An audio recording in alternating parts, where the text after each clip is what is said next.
The stars looked different through the viewport of the new horizon as Captain Jake Morrison watched the deep space around him. He had been exploring this sector for 3 months now and found nothing but empty planets and dead rocks. Earth needed new worlds to settle and new resources to mine, but space seemed endless and mostly empty. Jake was drinking his morning coffee when the alarm went off. His science officer, Mary Collins, ran to her station and checked the readings twice. Before she spoke, something big was moving toward them from the edge of the system. It was not a natural object like an asteroid or comet. The readings showed metal and energy signatures that meant only one thing. Another ship was out there, and it was not human. The alien vessel appeared on their main screen 10 minutes later. Jake had never seen anything like it. The ship was long and smooth like a crystal spear with blue lights running along its sides. It was 3 times bigger than the new horizon and moved without making any sound through space. Jake ordered his crew to battle stations but kept his weapons powered down. This was first contact with alien life, and he did not want to start a war by accident. The alien ship sent a signal that somehow translated itself into perfect English. A voice spoke through their communication system asking for Captain Morrison to prepare for a diplomatic meeting. Jake agreed in 20 minutes. Later found himself face to face with something that looked like a walking crystal sculpture. Ambassador Veltar stood 7 feet tall with 4 long arms that ended in delicate hands. His body was made of what looked like blue crystal, but moved like living flesh. When he spoke, his voice sounded like wind chimes in a gentle breeze. He told Jake that he represented the Galactic Council and had been waiting for this moment for many years. The Council had been watching Earth since humans first left their home planet. They knew about every human colony and every human ship. They had been studying human behavior and human technology for decades. What they saw worried them greatly. Humans were aggressive and violent. They fought wars against each other and built weapons of terrible power. They expanded too quickly and took resources without asking permission.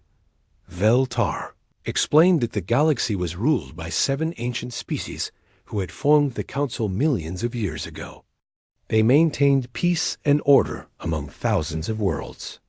They decided which species could travel between stars and which species had to stay on their home planets.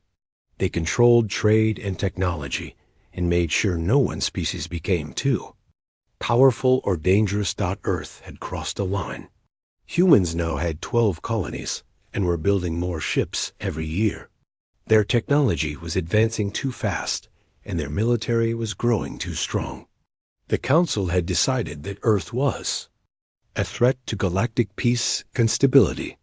Something had to be done before humans spread too far and became impossible to control. The ambassador handed Jake a datapad containing the Council's demands. Earth must surrender all military vessels to Council forces within 30 days. All human colonies must be abandoned, and air populations returned to Earth. Human space travel would be limited to their own solar system. Earth would accept a council governor who would oversee all human activities and make sure they followed galactic law. Jake read the demands twice and felt anger building in his chest.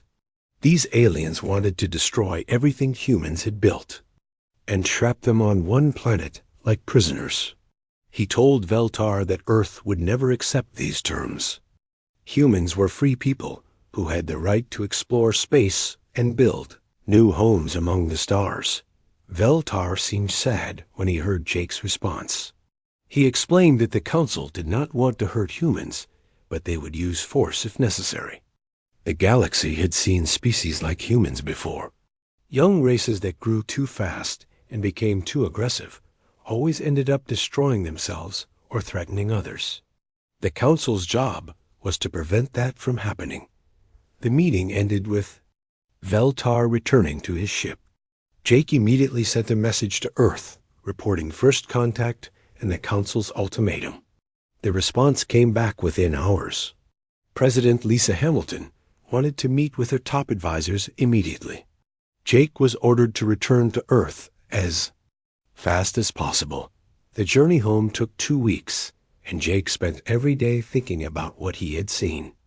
The alien ship was clearly more advanced than anything humans had built. If the Council had thousands of such ships, then Earth was in serious trouble. But Jake also remembered something in Veltar's voice when he spoke about young aggressive species. The ambassador sounded like he was reciting old lessons, rather than speaking from experience. Jake arrived at Earth to find the government in crisis. President Hamilton had called emergency meetings with military leaders and scientists. General Pete Collins wanted to start building more warships immediately. Dr. Amy Foster thought they should try to negotiate with the Council and find a peaceful solution. Both agreed that 30 days was not enough time to prepare for war against an unknown enemy. The debate continued for 3 days until Jake received a priority message from deep space. The message was from his communications officer, who had stayed behind with a small crew to monitor alien activity. What she reported made Jake's blood run cold. Council ships were already moving toward human space, and they had just destroyed a human mining station as a warning. President Hamilton made her decision that same day. She activated Protocol 7, Earth's most secret defense program that had been in development for 20 years. Hidden bases on the Moon and Mars began powering up weapon systems that most humans did not know existed. Secret shipyards started working around the clock to build new types of warships, designed specifically for fighting in space. Jake was given command of a new ship called the Defiance and told to prepare for war. As he looked out at Earth from his new bridge, he wondered if humans really were as dangerous as the Council believed. In 30 days, he would find out. The galaxy was about to learn that humans did not surrender easily, and that some species were willing to fight for their freedom no matter what the cost. The countdown to war had begun, and Earth would be ready. 3 weeks before the ultimatum would end, the first Council ships appeared at the edge of the solar system. Captain Jake Morrison watched them through his telescope from the bridge of the bow. Defiance and counted 200 vessels of different sizes. The largest ships looked like floating cities with towers and weapon ports covering their hulls. The smallest were still twice the size of Earth's biggest warships. Commander Crix Volume led the Council fleet from his flagship called the Eternal Victory. He was a member of the Drakmori species, a race of tall reptilian beings who had conquered 17 worlds before joining the Council. Crix Volume had never lost a battle in his 300 years of military service. He expected this mission to be simple and quick. The Council fleet stopped just outside the orbit of Pluto and sent another message to Earth. This time, the voice belonged to Crix Volume himself, and his words were harsh and commanding. Earth had won. Week left to surrender. If humans did not accept Council terms by then, the fleet would move to Earth and take control by force. Resistance would be met with overwhelming military action. Meanwhile, on Earth's colonies, people were receiving evacuation orders from the government. President Hamilton wanted all civilians moved to safer locations before the fighting started. But many colonists refused to leave their homes. These people had spent years building new lives on distant worlds, and they would not abandon everything they had worked for. Ben Carter was one of the colonists who stayed behind. He lived on New Texas, a farming world that supplied food to 3 other human colonies. Ben had been a soldier before becoming a farmer, and he knew how to organize people for war. When the evacuation ships left half empty, Ben started training the remaining colonists in guerrilla fighting techniques. Helen Price was another colonist who refused to leave. She had been an officer in the Earth Navy before retiring to Haven Colony. When she heard about the Council ultimatum, Helen began teaching civilians how to use weapons and explosives. She also started planning how to attack Council supply lines. If they invaded human space. Back on Earth, Scientists and military leaders were working day and night to prepare for the coming war. Dr. Steve Wallace had been developing new weapons in secret laboratories hidden beneath the moon's surface.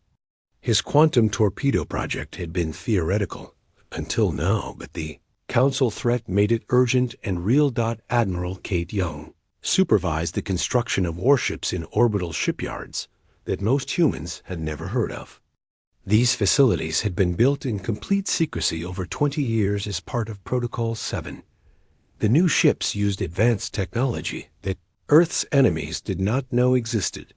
High Commander Volume made his first major mistake when he sent scout ships to examine Earth's defenses. The scouts reported seeing only primitive nuclear weapons and conventional spacecraft around Earth and its colonies. The scans showed no sign of advanced technology or hidden military bases. Volume was pleased by this information because it confirmed what he already believed about humans. The Drakmori commander had studied reports about human warfare and found them disturbing but predictable. Humans fought each other constantly and used crude weapons that caused massive destruction. They had no discipline in battle and relied on overwhelming numbers rather than superior tactics. Volume thought humans were like wild animals that needed to be tamed for their own good. His intelligence officer was a methodical being named Vex-Ul, who belonged to a species known for careful analysis and attention to detail. Vex-Ul had spent months studying human history and found patterns that worried him. Humans adapted quickly to new situations and often won battles through unexpected tactics. They also had a disturbing tendency to keep fighting even when defeat seemed certain. Vex-Ul tried to warn his commander about these concerns, but Volume dismissed them as unimportant. The Council had superior technology and overwhelming numbers. No species in galactic history had ever successfully resisted a full Council military action. Humans might fight bravely, but they would lose quickly once they realized how outmatched they were. The Council scouts missed several important details during their reconnaissance. They did not detect the massive energy generators hidden inside asteroids throughout the solar system. They failed to notice the unusual composition of Mars, which had been secretly hollowed out and converted into a weapons platform. Most importantly, they did not recognize the quantum signatures coming from Earth's hidden shipyards. Dr. Wallace's research team worked around the clock to complete their quantum torpedo project. The new weapons used principles that Council science had never encountered. Instead of trying to overpower enemy shields with brute force, quantum torpedoes created small tears in space-time that bypassed defensive systems entirely. Each torpedo could destroy a ship much larger than itself. As the deadline approached, more Council ships arrived to reinforce Krixval's fleet. The total force now numbered over 300 vessels, carrying enough firepower to destroy entire planets. Council leaders were confident that such an overwhelming display of military might would convince Earth to surrender without a fight. President Hamilton held one final meeting with her advisors before making Earth's official response to the Council. Ultimatum. General Collins reported that Earth's hidden defenses were ready for activation. Dr. Foster suggested that surrender might save millions of human lives.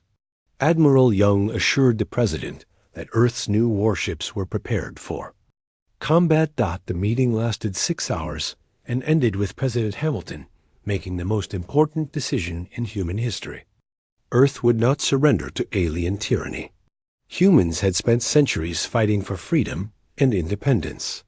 They would not give up those principles now just because their enemies came from the stars instead of the ground. President Hamilton's response to the Council ultimatum was broadcast on all frequencies so every alien ship could hear it clearly. Her voice was calm but determined as she spoke the words that would change galactic history forever. She told the Council that humans were a free people who did not kneel to anyone. If the Council wanted to control Earth, they would have to come.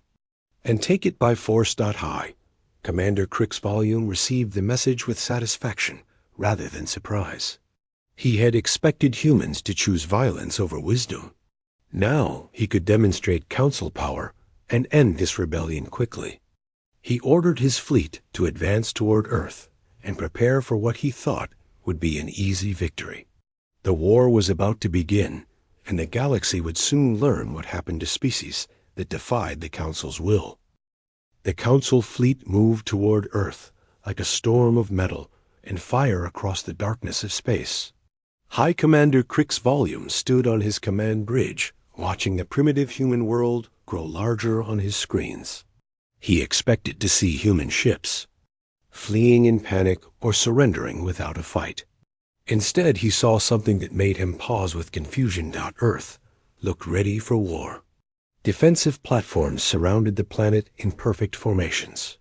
Strange energy readings came from the moon, and several asteroids.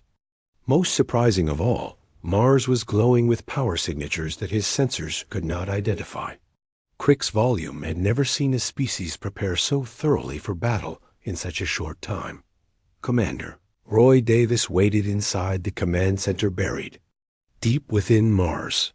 The red planet had been secretly converted into the largest weapons platform in human history.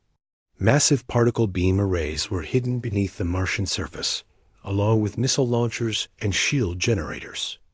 Roy had been chosen to command this facility because he understood that Mars would face the enemy first. As the Council fleet approached the orbit of Mars, Roy activated the Red Planet Protocol. The surface of Mars suddenly opened in dozens of places as weapon ports emerged from hidden underground chambers. Particle beams lanced out across space faster than light itself.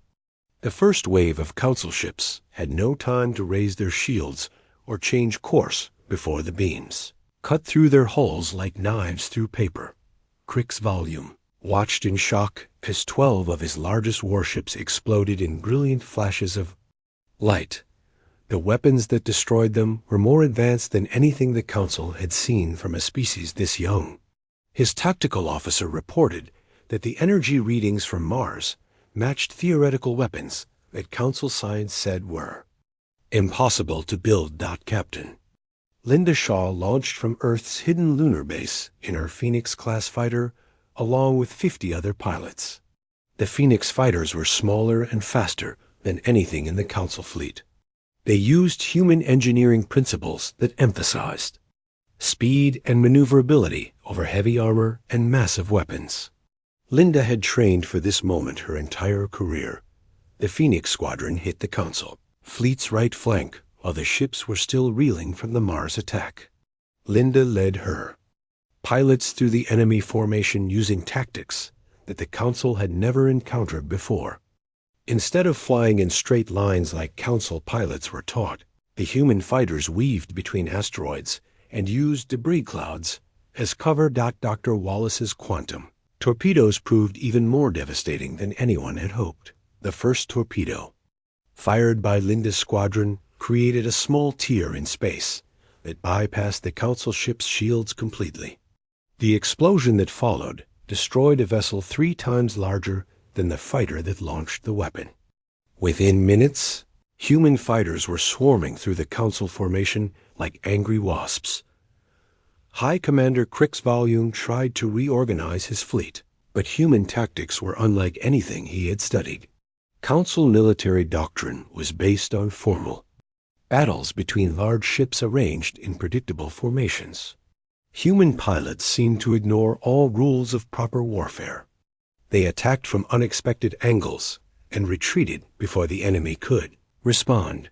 The battle raged for 6 hours and ended with the Council fleet in full retreat. Crick's volume had lost over 60 ships, while the humans had lost only 8 fighters.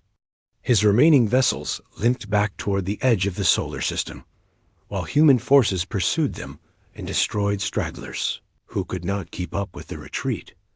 Meanwhile, on the colonies, Ben Carter and Helen Price were conducting their own war against Council forces. Small teams of human guerrilla fighters attacked Council supply convoys using captured alien weapons. They planted explosives in Council communication relays and used computer viruses to disrupt enemy logistics networks. The virus programs were particularly effective because they had been designed by human computer experts who thought differently than alien programmers. Council computers were built to be efficient and reliable, but they could not defend against attack methods that their creators had never imagined. Human hackers broke into Council databases and stole information about fleet movements and supply. Schedules. Dr. Amy Foster worked with captured Council technology to understand how alien systems functioned. She discovered that Council species had grown comfortable with their technological superiority over millions of years. Their computer security was designed to prevent accidents rather than deliberate attacks. Human programmers easily found weaknesses that Council engineers had never considered. Admiral Kate Young coordinated Earth's growing fleet from her command ship Horizon. The secret shipyards were now producing 5 new warships every week using advanced manufacturing techniques developed specifically for rapid military production. Each new ship incorporated lessons learned from the first battle and improvements suggested by combat pilots. The most important discovery came when human engineers examined wreckage from destroyed Council ships. The alien vessels were built using incredibly advanced materials and energy systems, but their design philosophy was completely different from human engineering. Council ships were meant to last for centuries and rarely needed repairs or upgrades. Human ships were designed to be improved constantly as new technology became available. This difference meant that human technology could advance much faster during wartime when rapid innovation was necessary for survival.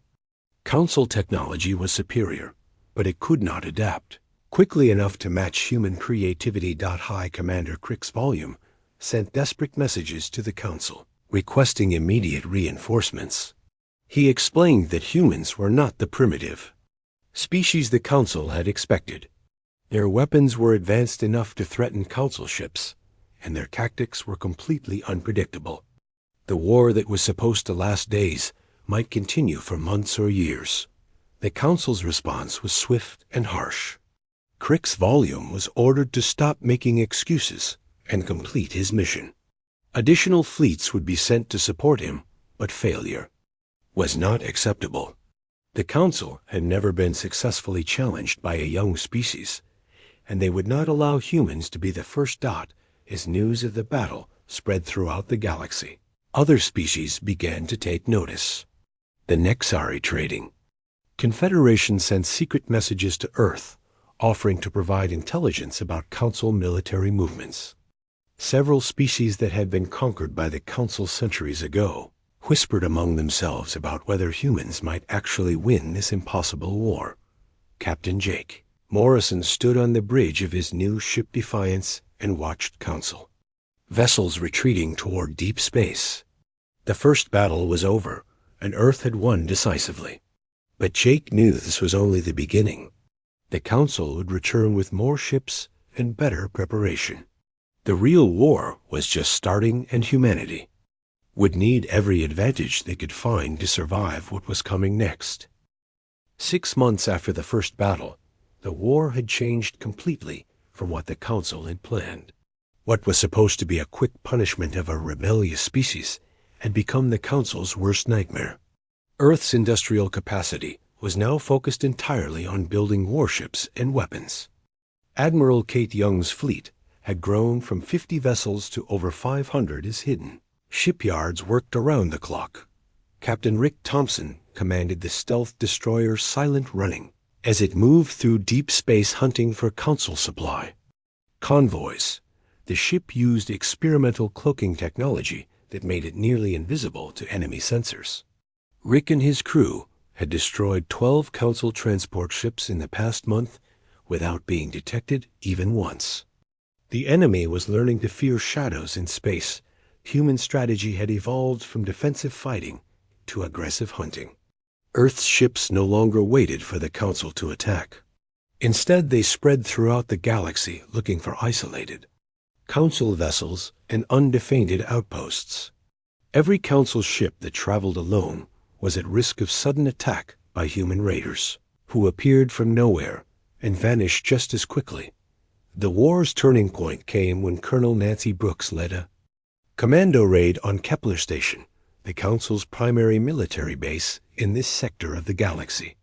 Nancy had been chosen for this mission because she was an expert in alien technology and could operate captured Council equipment. Her team consisted of 20 soldiers who had trained for months to infiltrate enemy facilities. The raid on Kepler Station required perfect timing and coordination. Nancy's team approached the base using a captured Council transport ship, while Rick Thompson's silent running created a distraction on the other side of the system. Council defenders focused on the stealth destroyer and missed the transport ship. Docking with their main station, Nancy and her soldiers moved through Kepler Station like ghosts. They had studied the layout from captured Council databases and knew exactly where to find the most valuable targets. The base's computer core contained strategic information about every Council world and military installation in the galaxy. The hyperdrive research facility held technology that could revolutionize human space travel. The commandos worked for 6 hours, downloading files and stealing equipment before Council security forces realized what was happening. By then it was too late. Nancy's team had everything they needed, and the silent running was waiting to extract them. The entire operation took less than 8 hours, but gave Earth intelligence that would change the course of the war. Dr. Amy Foster worked day and night analyzing the stolen Council databases. What she discovered was disturbing, but also encouraging. The 7 Council species had been in power for so long that they had forgotten how to fight real wars. Their military was designed for peacekeeping and controlling primitive species, not battling an enemy with advanced technology and aggressive tactics. The Council's political structure was another major weakness. Decisions had to be approved by representatives from all 7 species, which meant that their response to human attacks was always slow and predictable. By the time the Council agreed on a strategy, human forces had already moved to new targets and adapted their own tactics. Meanwhile, other species in the galaxy were beginning to contact Earth secretly. The Nexari Trading Confederation had been impressed by Council economic policies for centuries. They offered to provide supplies and information to human forces in exchange for protection from Council retaliation. The machine intelligence called the Collective sent encrypted messages, expressing interest in humanity's innovative approach to warfare. Earth's leaders realized they were not fighting alone. Half the galaxy had been waiting for someone to challenge Council authority. Species that had been conquered or controlled by the Council for thousands of years saw humans as potential liberators rather than dangerous invaders. This changed everything. About how Earth approached the war. High Commander Crick's volume faced a complete breakdown of morale among his remaining forces. Council species had never experienced military defeat and were not prepared psychologically for sustained combat against an enemy that seemed to grow stronger with each battle. 2 of his admirals requested transfers to remote sectors, abandoning the war entirely. The Drakmori commander tried to maintain discipline through traditional methods, but his soldiers were losing faith in Council superiority. Reports came in daily of human victories across multiple star systems. Council outposts were being captured or destroyed faster than reinforcements could be sent. Supply lines were under constant attack by invisible human raiders. Captain Jake Morrison now commanded a battle group of 12 ships that specialized in deep strike missions against Council infrastructure. His forces had destroyed 3 major Council shipyards and captured enough alien technology to reverse engineer advanced weapon systems. Jake's success made him a hero to human colonists and a nightmare to Council military planners.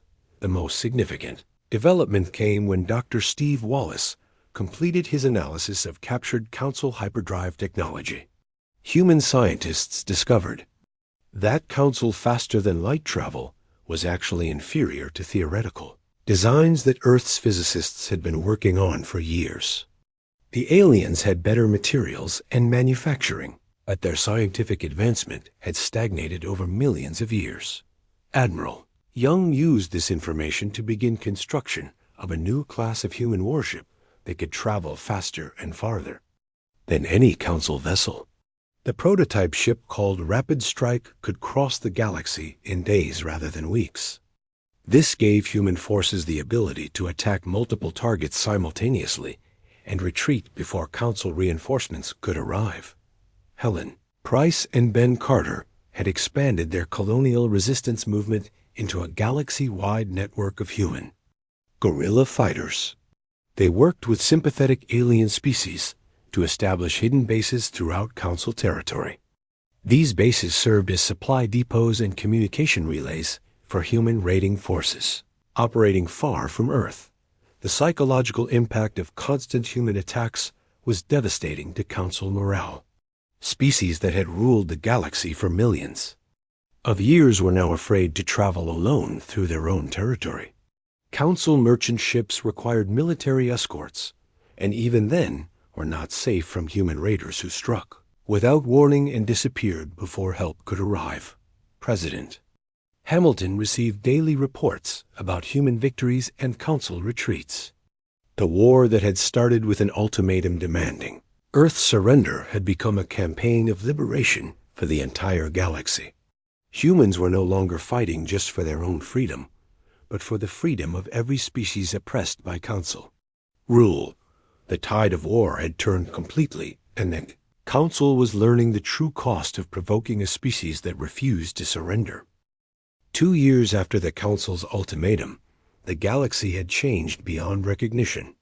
Admiral Kate Young stood on the bridge of her flagship, watching as human ships prepared for the final assault on the 7 Council homeworlds.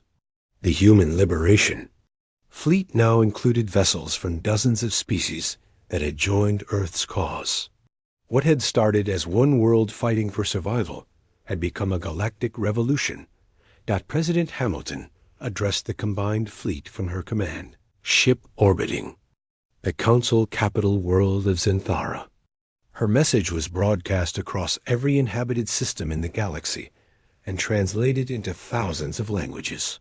She declared that the age of Council dominance was over and offered a new galactic order based on voluntary cooperation rather than forced submission. The words that humans had spoken 2 years ago were now being repeated by species across the galaxy. They would not kneel to anyone. Freedom was not something that could be given or taken away by ancient powers who had forgotten what it meant to earn respect rather than demand it through fear. High Commander Crix Volume made his final stand at the fortress world of Valediction with the last remnants of the Council fleet. The planet was covered in massive defensive installations that had protected Council territory for millions of years. Crix Volume believed that if he could hold this world, the Council might still find a way to negotiate an end to the war. Captain Jake Morrison led the assault on Valediction from his new flagship called Defiance. The ship was built using the best of human and alien technology captured during 2 years of warfare. Jake had survived the destruction of his original vessel and lived to see humanity transform from a single threatened world into the leader of a galactic alliance. The battle for Valediction lasted 3 days and involved over 1,000 ships from both sides. Human forces used every tactical innovation they had developed during the war. Stealth ships appeared behind enemy lines, while quantum torpedoes tore through ancient defensive systems.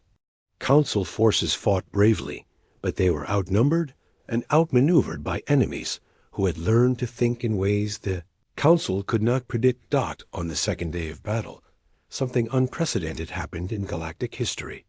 Council member species began surrendering their ships individually rather than continuing to fight for a cause they no longer believed in. The crystalline Zephyrians were the first to lay down their weapons, followed by the mechanical Vortani and the gas-dwelling Nethara.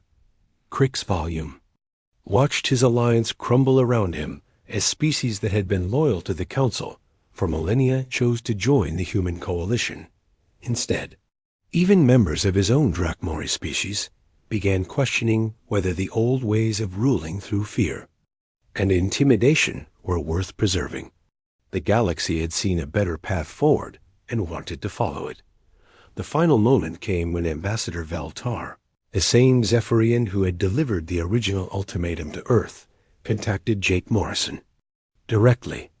Veltar announced that he was surrendering his ship and requested permission to negotiate an end to the fighting. The war that had begun with the Council's arrogant demands was ending with their complete defeat. But Earth's victory was more than just military conquest. Across the galaxy, oppressed species were rising up against their Council-appointed governors.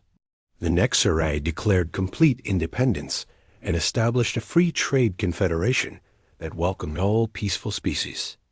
The silicon-based Korthans, who had been enslaved as living computers for thousands of years, shut down all Council networks and demanded recognition as sentient beings with rights.